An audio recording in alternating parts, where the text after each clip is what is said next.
데살로니가후서 3장 6절부터 15절 한 목소리로 봉독하시겠습니다. 형제들아, 우리 주 예수 그리스도의 이름으로 너희를 명하노니 게으르게 행하고 우리에게서 받은 전통대로 행하지 아니하는 모든 형제에게서 떠나라. 어떻게 우리를 본받아야 할지를 너희가 스스로 아나니 우리가 너희 가운데서 무질서에게 행하지 아니하며 누구에게서든지 음식을 값없이 먹지 않고 오직 수고하고 애써 주야로 일함은 너희 아무에게도 폐를 끼치지 아니하려 함이니 우리에게 권리가 없는 것이 아니요 오직 스스로 너희에게 본을 보여 우리를 본받게 하려 함이리라. 우리가 너희와 함께 있을 때에도 너희에게 명하기를 누구든지 일하기 싫어하거든 먹지도 말게 하라 하였더니 우리가 들은즉 너희 가운데 게으르게 행하여 도무지 일하지 아니하고 일을 만들기만 하는 자들이 있다 하니 이런 자들에게 우리가 명하고 주 예수 그리스도 안에서 권하기를 조용히 일하여 자기 양식을 먹으라 하노라. 형제들아, 너희는 선을 행하다가 낙심하지 말라. 누가 이 편지에 한 우리 말을 순종하지 아니하거든 그 사람을 지목하여 사귀지 말고 그로 하여금 부끄럽게 하라. 그러나 원수와 같이 생각하지 말고 형제같이 권면하라. 아멘. 제가 살고 있는 아파트 베란다에서 바라본 2010년 3월 마곡동 들판 풍경입니다. 2011년 4월 마곡동 들판 풍경이에요. 2012년 3월에도 이렇게 사진 촬영을 했습니다. 요즘은 마곡지구 또는 엠벨리라고 불려지는 유명한 풍경 되어져 있습니다. 구약성경 창세기 1장 27절과 28절을 보면 하나님이 자기 형상 곧 하나님의 형상대로 사람을 창조하시되 남자와 여자를 창조하시고 하나님이 그들에게 복을 주시며 하나님이 그들에게 이르시되 생육하고 번성하여 땅에 충만하라. 땅을 정복하라. 바다의 물고기와 하늘의 새와 땅에 움직이는 모든 생물을 다스리라 하시니라 라고 하셨어요. 2장 15절에 보면은 여호와 하나님이 그 사람을 이끌어 에덴 동산에 두어 그것을 경작하며 지키게 하시고 라고 하는 말씀도 나옵니다. 그 사람, 아담을 가리키는 거지요. 하나님께서 아담을 에덴 동산으로 이끌어 들이셨어요. 그 에덴 동산은 우리가 장차 들어가야 될 천국의 모형이 되는 것입니다. 하나님이 이끌어 주셔야 들어갈 수 있는 곳입니다. 오늘에 우리에게 적용시킨다고 한다면 하나님이 정해 주신 방법, 예수님을 믿어야만이 들어갈 수 있는 곳입니다. 아담, 너는 손 하나 까딱 할 필요 없다. 하나님이 아담에게 원하시는 내용인가요? 너희들은 예수를 믿기만 하면 된다 라고 하면서 원하시는 건가요? 아담에게 에덴 동산을 경작하며 지키게 하셨어요. 우리에게는 믿음의 도리를 지켜내라고 요구하고 계십니다. 하나님께로부터 받은 좋은 것들을 땀 흘려서 지켜내라고 하는 거예요. 갖고 가라고 하라는 거예요. 마귀의 욕을 받아가지고 아담이 하나님께 불순종했어요. 에덴동산에서 큰 죄악을 범했어요. 그때 아담에게 주신 하나님의 명령이 뭐냐면은 평생에 수고하여야 그 소산을 먹으리라 라고 하는 내용이었어요. 그리고 에덴동산에서 쫓아내셨어요. 땀 흘려서 일할 수 있는 기회를 한 번 더 주신 것입니다. 하나님의 명령에 하나님의 뜻에 순종하면서요 살아갈 기회를 한 번 더 주신 거예요. 사람은 땀 흘려 일하는 모습을 드러내야 될 존재라고 하는 것을 깨우쳐 주신 것입니다. 요즘의 마곡지구, 엠벨리 완성된 것이 아닙니다. 앞으로 자주 듣게 될 용어가 있어요. 마이스라고 하는 거예요. 마이스 산업이라고 하는 거예요. 그 마이스 산업을 통해서 마곡지구, 엠벨리를 갖다가 완성시키려고 최근에 공사를 시작했어요. 마이스 산업에 대해서 소개하려면요 영어 단어를 소개하는 것이 필요해요. 미팅, 회의죠. 기업체들이 여러 조직이 있을 거 아니에요. 회의하는 장소로 이 마곡동을 엠벨을 활용하겠다고 하는 거예요. 그런 시설을 만들겠다고 하는 거예요. 인센티브 투어, 보상관광이죠. 기업의 임직원들, 또한 공무원들, 또 어느 단체 조직원들, 그들에게 비용을 후원해줘가지고 여행을 하게 하는 거예요. 휴식의 시간을 갖게 하는 거예요. 견문을 넓히게 하는 거예요. 컨벤션, 국제행사라고 소개했습니다만은 더 넓혀 말하면 전문가 대회라고 할까요? 학술 대회라고 할까요? 국가 정상회담도 포함되고요. 또 국내의 대규모 행사도 포함되는 거예요. 익시비전, 전시회예요. 전람회예요. 박람회. 그런 기능을 갖춘 시설을 코엑스와 틴텍스 같은 그러한 시설, 그것보다도 더 완벽한 시설을 이 마곡지구에 세우겠다고 하는 거예요. 이 마이스는 만들어진 용어예요. 미팅, 인센티브 투어, 컨벤션, 익시비션. 이것의 머리 글자 MICE를 따와가지고 만들어낸 용어인데 전 세계인들을 이 마곡동으로 끌어들인다는 거예요. 그래서 전시회를 관람하게 하고요. 회의를 하게 하고요. 호텔에 묵어가지고 관광을 하게 하고 하는 그러한 산업을 유치하겠다는 거예요. 그래서 마곡지구를 엠벨리를 완성시켜 보겠다고 하는 거예요. 요한복음 5장 17절을 보면은요. 내 아버지께서 이제까지 일하시니 나도 일한다 라고 하는 예수님의 말씀이 나옵니다. 하나님도 일하시고 예수님도 일하신다는 거예요. 사람도 일해야 된다고 하는 거예요. 땀 흘려 일해서 창조주 하나님을 기쁘게 하라. 사람의 가치를 높여라. 건강한 생활과 믿음을 드러내보라 라고 하는 거예요. 요한복음 9장 4절에서는 때가 아직 나심에 나를 보내신 이의 일을 우리가 하여야 하리라. 밤이 오리니 그때는 아무도 일할 수 없느니라. 역시 예수님의 교훈이에요. 우리가 하는 모든 일을 넓게 표현하면요. 하나님의 일이에요. 그 하나님의 일을 해야 되겠죠. 열심히 해야 되겠죠. 그런데 그러한 하나님의 일을 할 수 없게 되는 때 발생할 수 있다고 하는 겁니다. 일은 직업으로도 표현합니다. 세상에 많은 사람들에게 다양한 직업이 있어요. 예수님의 직업은 뭐였나요? 수였어요. 육체 노동자였어요. 그래서 성경을 보면 예수님을 배척한 사람들이 있었다고 합니다. 예수님에 대해서 크게 실망했다고 하는 거예요. 육체 노동자 목수 예수가 어떻게 영적인 일, 하나님의 일을 할 수 있는가? 할 수 없다 라고 하는 태도를 드러낸 거예요. 그런데 예수님은 모든 촌에 두루 다니시면서 하나님의 말씀을 가르쳤어요. 하나님 나라에 대해서 가르쳤어요. 병든 자들을 고쳐내셨어요. 귀신을 쫓아내셨어요.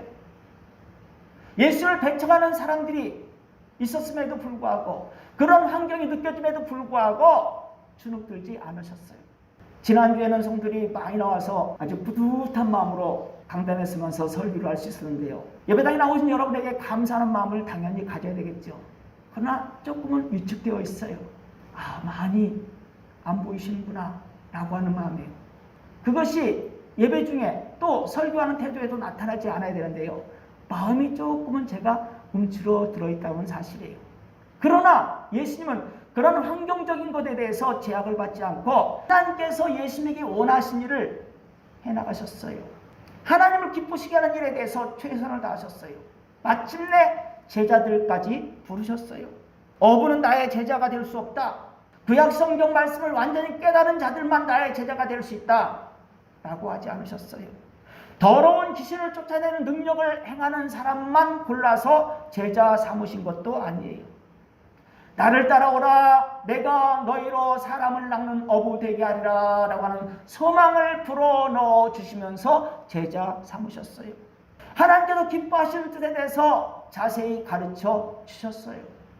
그리고 더러운 귀신을 쫓아낸 능력, 병든 사람을 일으켜 세우는 능력도 채워주셨어요.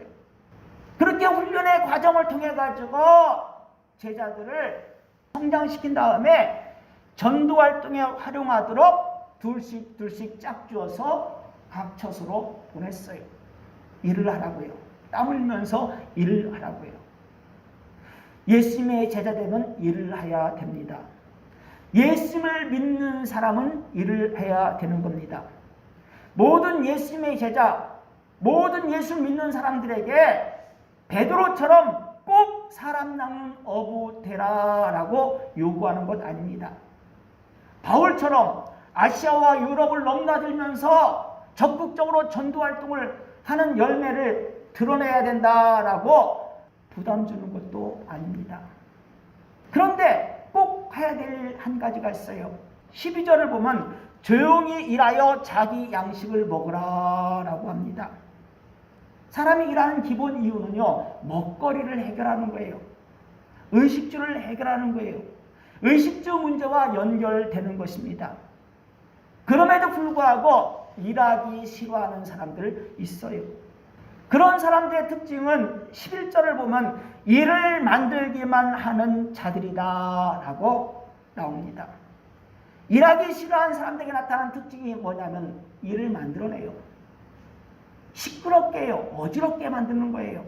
일을 잘하고 있는 사람들에 대해서 비판하는 거예요. 왜 그렇게 사냐? 라고 공격하는 거예요. 예수님이 재림하신다. 데살로니가 성도들이 가지고 있었던 관심이에요. 오늘 살고 있는 우리도 예수님의 재림에 대해서 관심을 두려고 있어요. 예수님의 재림을 기다리고 있어요. 성경의 약속이니까 성취됩니다. 성경의 약속은 하나님의 약속이잖아요. 하나님은 거짓말하시는 분이 아니잖아요. 말씀하신 것을 그대로 성취시켜 주시는 분이니까 성경의 약속, 예수님의 재림에 대한 약속은 반드시 성취됩니다. 그러면 예수님의 재림을 기다려야지요. 예수님의 재림을 대해서 기다리는데 데살로니가 성도들은요, 곧 예수님이 재림하실 텐데 일할 필요 있느냐라고 하는 생각을 하기도 했어요. 일부 성도들 가운데서요. 곧 예수님이 재림하신다. 거기까지는 좋았는데 예수님이 재림하시면 우리는 천국 생활로 이어지는데 세상에서 일할 필요 뭐 있겠느냐. 예수님의 재림만 기다리며 살지라고 하는 생각을 하는 거예요. 그러면서 열심히 땀 흘면서 일하면서 믿음을 지키고 있었던 성실한 데살로니가 교회 성도를 향해서 왜 그렇게 사냐? 그렇게 살지 말라. 그렇게 사는 것은 어리석은 짓이다. 라고 공격하는 거예요. 예수님의 재림만 기다리며 살면 된다. 라고 하면서 시끄럽게 울려 퍼지는 소리를 나타나고 있었던 거예요. 하나님께서 기뻐하시는 모습이었나요? 바울이 데살로니가 서를 기록했어요. 하나님의 감동을 받았고요. 그 하나님의 감동을 받고 데살로니가 서를 기록한 바울, 오늘 본문 10절에서는 뭐라고 했습니까? 누구든지 일하기 싫어하거든 먹지도 말게 하라 라고요. 의식주 문제를 해결하기 위해서 노력하는 것 없이 예수님의 재림을 기다린다고 한다면은, 그리고 시끄럽게 울려 퍼지는 소리 만들게 한다고 한다면은 먹을 자격 없다. 세상살이 할 자격 없다라고 하는 거예요. 누구든지 일하기 싫어하거든 먹지도 말게 하라. 하나님의 명령이에요. 하나님의 뜻이에요. 우리는 지켜야겠죠. 우리는 실천해야 되겠죠. 그러면 우리 주변에 일하기 싫어하는 사람이 있어요. 자신의 의식주 문제조차도 해결하기 싫어하는 사람, 사람의 기본적인 도리를 하기 싫어하는 사람 있을 수 있어요. 그런 사람들을 보면 너 먹지도 말라, 죽어라 라고 해야 되겠습니까? 미움당해요. 나쁜 사건에 얽매이게 됩니다. 큰 피해를 당할 수도 있어요. 그래서 먹지도 말게 하라 라고 하는 칼을 빼내려고 한다면요, 10번, 20번 망설여야 되죠. 말하고 싶어도 입을 닫아야겠죠. 참아야 되겠죠. 그런데 하나님의 뜻이잖아요. 하나님의 명령이잖아요. 하나님의 뜻, 하나님의 명령은 실현시켜야 되잖아요. 그러면 미움당하지 않고 또 나쁜 일에 얽매이지 않고 잘 이 매듭을 풀어나갈 수 있는 비결이 뭘까요? 일하기 싫어하는 당사자가 하나님의 뜻, 하나님의 명령을 깨닫는 겁니다. 하나님은 성령님을 통해서요, 사람에게 지혜와 명철을 주십니다. 하나님의 뜻을 깨닫게 하십니다. 감동을 주십니다. 음성을 듣게 하십니다. 믿음의 사람에게는 적극적으로 행하시고요. 믿음이 없는 사람들에게서도요, 자신의 잘못에 대해서 깨달을 수 있는 양심을 두드리십니다. 마음을 두드리십니다. 기회의 말씀을 들려주십니다. 그러한 하나님 말씀이 깨달아지면은요, 하나님 앞에서 겸손해져야 되겠죠. 하나님 앞에서 겸손한 사람은요, 하나님의 뜻을 깨닫게 됩니다. 하나님의 뜻을 깨닫게 되면요, 일하기 싫어하는 사람이랄지라도요, 일하고 싶어집니다. 조용히 일하여 자기 양식을 먹으라고 하는 하나님의 명령에 순종하게 됩니다. 시끄러운 소리 울려 퍼지고 있는 이 세상 속에서요, 그렇게 살지 않고요, 믿음과 생활에서 온전한 모습을 보입니다. 7절을 보면 어떻게 우리를 본받아야 할지를 너희가 스스로 아나니 라고 하는 내용이 나옵니다. 전도활동을 열심히 행했던 바울 일행이 보였던 모범이 있었다는 거예요. 7절과 8절을 보면 우리가 너희 가운데서 무질서하게 행하지 아니하며 누구에게서든지 음식을 값없이 먹지 않고 오직 수고하고 애써 주야로 일함은 너희 아무에게도 폐를 끼치지 아니하려 함이니라고 했어요. 바울이 데살로니가후서를 기록했다고 했지요. 고린도에서 기록했어요. 데살로니가 교회 성들에게 보낸 편지글이에요. 이렇게 예수님을 믿어야 된다. 예수 믿는다면 이렇게 살아야 된다. 예수님의 재림만 기다리며 살 것이 아니라 성실하게 열심히 땀 흘리면서 일하면서도 가야 된다라고 하는 거예요. 그래서 조용히 일하여 자기 양식을 먹으라 라고 하는 거예요. 데살로니가 지역에서 전도활동을 할 때만 그런 모습을 보여준 것이 아니라 고린도 지역에서 데살로니가 성들에게 편지글을 쓸 때도 여전히 조용히 일하면서 자기 양식을, 자신의 의식 문제를 해결하고 있음을 보여준 거예요. 신명기 25장 4절을 보면요, 곡식 떠는 소에게 망을 씌우지 말지니라 라고 했어요. 일하는 짐승에게 먹을 것을 줘야 된다고 하는 거죠. 우리 집 개는 밤 10시만 되면 꼭 나한테 와서 짖어요. 내놓으라는 거예요. 밥이 아니라 간식을 달라는 거예요. 오후 4시 반서부터 5시까지는 또 짖어요. 이건 뭐냐면 저녁 내놓으라는 거예요. 저희 집에 있는 개들한테 잘해주지는 않습니다. 잘해주지 않음에도 불구하고 먹을 것은 꼭 와서 달라고 오후 4시 반서부터 5시경에 와서 짖어대고 밤 10시 되면 간식 달라고 와서 짖어대고요. 너무나 밤늦게 밥 먹고 하면은 개 건강에 영향이 되니까 염려하는 마음이 있지만요, 그래도요, 안쓰러운 마음에 줘요. 열심히 일하는 짐승에게 먹을 것 주는 것 당연한 것 아니겠습니까? 예수는 누가복음 10장 7절에서 일꾼이 그 싹을 받는 것이 마땅하니라 라고 교훈하셨어요.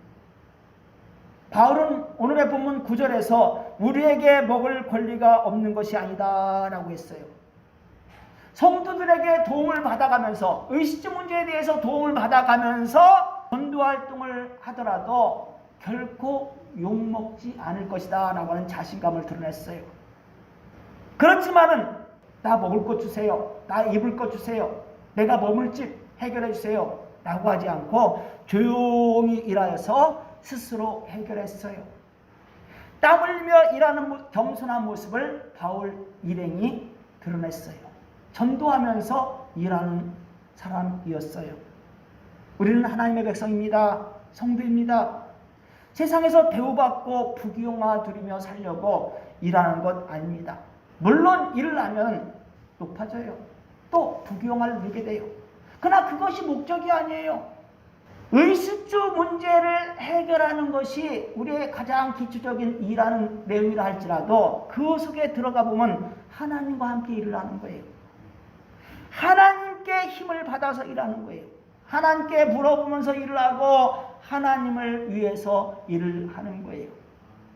우리가 먹고 살기 위해서 일을 하는 것 같지만은 하나님의 사람으로서 일을 하는 거예요. 들판에서 일하던 젊은 부부가 해질녘쯤에 멀리 떨어진 교회에서 들려오는 종소리를 듣고 기도하는 거예요. 하나님께 감사 기도드리는 거예요. 밀레 만종이라고 하는 그림이죠. 하나님을 위해서 일했다. 하나님과 함께 일했다. 라고 표현하는 거예요. 그리고 하나님께 기도하면서 오늘 하루 일과를 끝낸다. 라고 하는 행복한 부부의 모습을 보여주는 거예요. 이 모습이 우리의 날마다의 모습이 되어야 되지 않겠습니까? 마곡의 마이스 산업공사가 잠시 멈춰졌어요. 추석 명절이 지나면요 다시 시작됩니다. 그러면서 점점점 거대한 미완성이었던 마곡지구, 엠벨리 지구를 거대한 시설로 채워놓습니다. 비어있는 곳이에요. 추석 명절, 우리나라에 적용시키면 추수감사절이에요. 근데 해마다 느끼는 것인데요. 추석 명절쯤 되면요 추수가 시작돼요. 추수가 끝난 것이 아니라 추수가 시작돼요. 추석 명절 이후에도 추수는 계속 되어집니다. 한국교회에서 지키는 추수감사주일 11월 셋째 주일이죠. 그 11월 셋째 주일까지 계속 추수가 이어집니다. 그렇다면 열심히 추수해야 되겠죠. 추석 명절을 준비하기 위해서 열심히 추수했다고 한다면 그것으로 끝나는 것이 아니라 추석 명절 이후에도 추수가 끝날 때까지 계속 땀 흘면서 열심히 일을 해야 되는 것입니다. 일하는 사람은 추수의 기쁨을 압니다. 풍성한 감사를 표현하게 됩니다. 하나님이 일하는 사람에게 그런 복을 주십니다. 그런 추수가 영원하냐 이거예요. 영원히 그렇게 추수할 수 있냐 하는 겁니다. 추수할 수 없는 밤이 찾아옵니다. 환난의 밤, 질병의 밤, 몸을 움직이기 힘든 밤을 만날 수 있어요. 죽음의 밤을 만날 수도 있어요. 나와 상관없는 일이다. 우리 중에 누가 자신할 수 있겠습니까? 하나님께로부터 일할 수 있는 기회를 받았을 때 그때를 나의 인생의 낫이라고 생각해야 되는 거예요. 일할 수 있는 낮의 때라고 생각해야 되는 거예요. 그리고 땀 흘리면서 추수하는 우리들이 되어져야 되는 것입니다. 그러므로 일을 사랑하십시다. 여러분들에게 하나님께서 주신 직업을 사랑하시길 기원합니다. 세상이 시끄러워졌어요. 예수님의 재림하실 때가 가까워졌다고 하는 거예요. 세상이 너무 조용해지고 평화로울 것만 생각하지 마세요. 세상은 심판의 때로 향해 달려가고 있기 때문에요. 시끄러워질 수밖에 없어요. 어지러운 환경 될 수밖에 없어요. 시끄러운 소리 만들어내는 사람, 시끄러운 일을 만들어내는 사람, 심판길로 달려가는 사람들 점점점 늘어나고 있는 거예요. 그러면 그러한 사람들 속에 우리도 포함되어 있냐 이겁니다. 우리도 그런 일을 해야 되냐 하는 겁니다. 조용히 일하여 자기 양식을 먹어라. 추석 명절에 책임질할 교훈이에요. 조용히 일하여 자기 양식을 먹어라. 기본적으로는 의식주 문제를 스스로 해결하는 거죠. 그러나 그것만 하라는 것이 아니라 자기에게 맡겨진 일, 자기에게 맡겨진 직업을 통해 가지고 하나님께서 기뻐하신 일을 하라 이거지요. 하나님의 사람은 할 수 있다 하는 거예요. 그리고 그 일을 마무리할 때 내가 헛된 인생 살았다 라고 하면서 후회하는 것이 아니라 밀레의 만중에 나오는 그림의 내용처럼 감사 기도 드릴 수 있다고 하는 것입니다. 자신의 의식주 문제를 땀 흘릴 수 있는 사람은요 하나님을 기쁘시게 하는 겁니다. 그런 사람은 더 크게 일할 수 있는 사명도 하나님께로부터 받을 수 있습니다. 하나님께로부터 인정받습니다. 그러므로 일을 한다고 하는 것은요 선을 행하는 거예요. 착한 일을 하자, 좋은 일을 하자 계속 말할 필요가 없는 것이고 나에게 맡겨진 일, 하나님께서 기뻐하시는 일 그것을 열심히 하면은요 선을 행하는 거예요. 하나님이 보시기에 좋았더라 라고 하는 상태 될 수밖에 없는 거예요. 하나님을 기쁘시게 할 수밖에 없게 되는 거예요. 그러므로 선을 행하다가 하나님께서 기뻐하시는 선을 행하다가 낙심하는 성도 한 사람도 없어야 되겠죠. 열심히 일해서 열심히 직업 활동을 통해 가지고 의식주 해결이라고 하는 세상살이에 수의 복을 누리시길 기원합니다. 거기에서만 머물지 말고 열심히 나에게 맡긴 일을 해가지고 영원한 천국 생활에 가는 추수의 복으로까지 이어지는 주의 백성들이 되어지길 기원합니다. 기도하겠습니다. 감사합니다. 추석 명절에 우리가 마음에 되새김질해야 될 말씀을 주심을 감사드립니다. 조용히 일하여 자기 양식을 먹으라. 되새김질하게 하시고 소화를 잘 시키게 하셔서 우리의 남겨진 2021년이라고 하는 세상살이에 추수의 복을 누리게 하여 주시옵소서. 우리의 인생살이에 추수의 복을 누리게 하여 주시옵소서. 영원한 천국 생활의 상급으로 이어지게 하여 주시옵소서. 예수 그리스도의 이름으로 기도하옵나이다. 아멘.